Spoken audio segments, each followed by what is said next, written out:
Assalamualaikum warahmatullahi wabarakatuh. Pemirsa Gapai Kemuliaan yang dirahmati Allah. Apa kabar Anda hari ini? Semoga Anda senantiasa sehat dan selalu berada dalam lindungan Allah Subhanahu wa taala. Amin ya robbal alamin.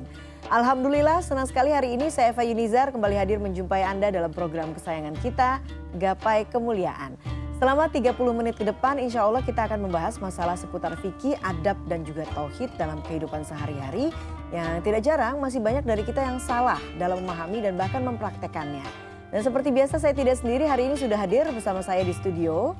Ada gurunda kita semua, Kiai Haji Muhammad Faiz. Assalamualaikum Kiai. Waalaikumsalam warahmatullahi wabarakatuh. Apa kabar Kiai? Alhamdulillah baik, sehat, Alhamdulillahirrahmanirrahim. Nah pemirsa, bagi Anda yang memiliki pertanyaan silakan Anda bisa kirimkan pertanyaan Anda baik berupa pesan teks maupun dalam bentuk video melalui nomor WhatsApp yang tertera di layar kaca.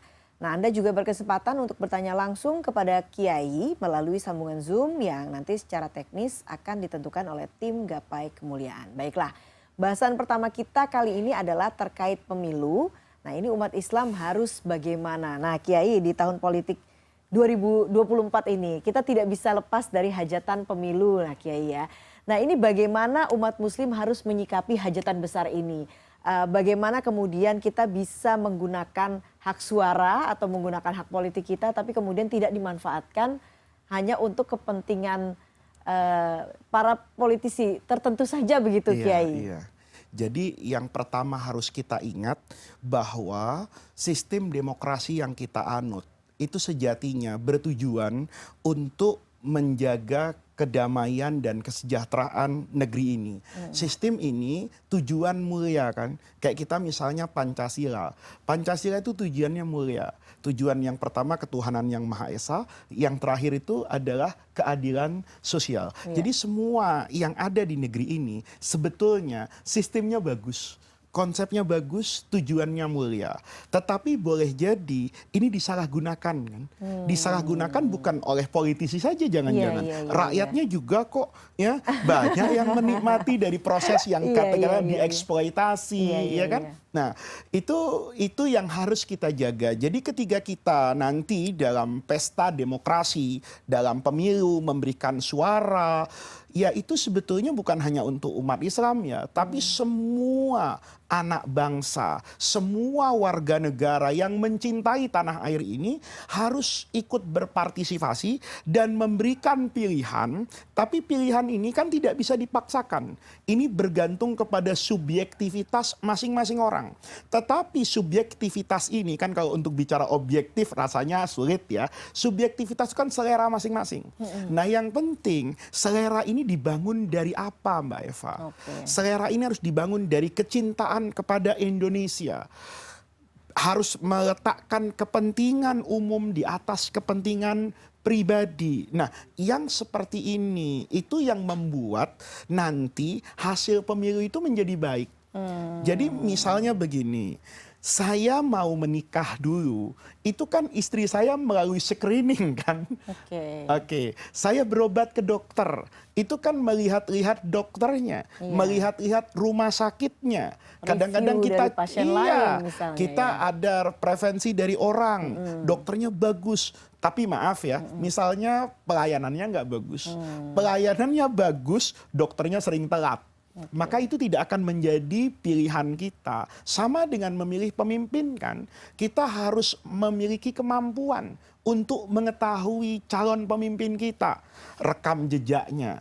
Apa yang pernah dia lakukan, apa yang sudah pernah, misalnya pemimpin itu bukan sekali dua kali, dia pernah menjanjikan apa, ya. Kalau kemudian misalnya sekarang ada isu dia ini yang soleh, ya lihat secara utuh keluarganya.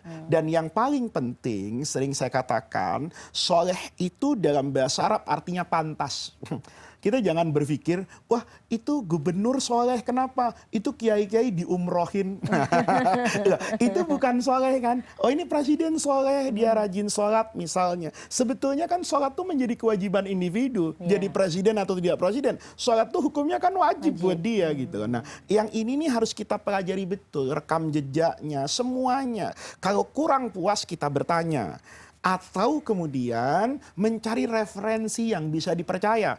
Tidak semua yang ada di media sosial itu benar, tetapi masing-masing dari kita kan bisa merasakan itu. Jadi supaya kita tidak dieksploitasi, itu kita harus memiliki pilihan yang didasarkan oleh objektivitas di mana kita bisa mendapatkan sumber itu. Dan yang paling harus kita jaga itu adalah politik uang. Jadi Rasulullah itu di dalam hadis ya. Jadi kalau orang tanya, politik uang tuh ada hadisnya? Nggak ada. Semua yang ngaji misalnya di Bulughul Maram saja ya, itu kitab hadis yang banyak dibaca di pesantren. Itu Rasulullah ya, itu melaknat beberapa kelompok orang. Ya di antaranya orang yang tidak mau membantu orang lain dalam kebutuhan pokoknya. Ada orang kehausan, dia punya sumur tidak dibantu. Itu kata Rasulullah, itu sejelek-jeleknya orang. Di antara yang dikatakan seburuk-buruknya manusia kata Allah, kata Rasulullah, kalau ada orang yang tidak memilih satu pemimpin kecuali kalau dia dikasih kepentingan duniawinya. Jadi kalau ada money politik kemudian Anda pilih, itu termasuk orang yang dilaknat oleh Rasulullah. Nah, kalau misalnya sudah melakukan riset dan lain sebagainya, tapi ternyata tidak ada yang sesuai dengan pilihan hati begitu ya Kiai. Apakah memang diperbolehkan untuk tidak memilih Kiai sebetulnya? Bisa jadi, tapi bisa jadi begini Mbak Eva. Kalau saya sholat tidak bisa berdiri, sholatnya dengan cara apa? Duduk. Kalau tidak bisa duduk, ya berbaring. Kalau saya tidak bisa mendapatkan yang ideal, pilihlah yang paling ideal di antara pasangan yang boleh jadi tidak semuanya ideal. Ambil menurut kita inilah yang terbaik dari apa yang tersedia hari ini. Ya, tetapi selalu diingat loh ya, itu tidak akan sama. Yang baik menurut Mbak Eva, itu bukan yang baik menurut saya. Kita di rumah saja Mbak Eva, berdebat kok. Anak-anak saya itu, karena ya sekarang dunia udah terbuka, tidak seperti saya dulu ketika kampanye di tahun 80, 90, partainya 3, nama orangnya nggak ketahuan, kan begitu. Tapi hari ini anak-anak saya sudah bisa melihat dan mereka berani bicara. Saya nanti akan milih si A. Ya, istri saya nanya, kok begitu nak, kok begini? Bahkan ada orang bertanya, saya tahu kok Abi mau milih ini, tapi saya mau milih ini. Kenapa? Dia yang tahu kondisi anak-anak muda ke depan. Itu kan subjektivitas masing-masing. Nah, selama ini tidak kemudian dipilih dengan kepentingan hawa nafsu tertentu ya. Bukan karena dikasih uang, bukan karena kemudian nanti dijanjikan proyek ini akan jatuh ke tangan dia. Tetapi dia melihat dari kacamata dia, ini yang saya pilih. Pilihan itu nggak mungkin sama Mbak Eva. Pemahaman Quran aja nggak sama, sholat kita saja nggak sama, ada yang kunutan, ada yang nggak kunutan.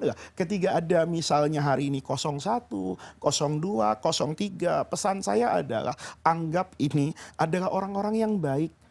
Anggap mereka yang ingin bekerja untuk kebaikan negeri ini. Nah, tinggal Anda lihat kan, di mana salah satu dari 3 kontestan ini yang paling mungkin mewujudkan itu. Dan itu pada akhirnya tanya kepada dirimu sendiri. Setelah membaca itu semua, hati nurani. Kalau perlu sholat, nih, ini jangan sampai Mbak Eva, nama capres itu lebih sering disebut daripada nama Allah. Sujud kepada Allah, dalam sujud malam itu mengatakan, ya Allah, pilihkan kepada saya tanggal 14 Februari misalnya dalam konteks hari ini, itu adalah pemimpin yang mampu membawa bangsa Indonesia ini kepada kesejahteraan lahir dan batin. Kalau seperti ini kita lakukan setiap malam, kemudian nanti tanggal 14 tuh ada bisikan tuh Mbak Eva, pilih ini. Boleh jadi itu kan petunjuk dari doa-doa kita. Ya, tapi jangan kemudian yang kemudian salah itu mengeksploitasi agama tanpa sarana dan prasarana, tidak lahiriah, tidak batiniah. Tidak pernah mempelajari rekam jejak, tidak pernah belajar ilmu politik, tidak ngerti geopolitik, tidak tahu tatanan ekonomi, sholat enggak, puasa enggak, doa enggak.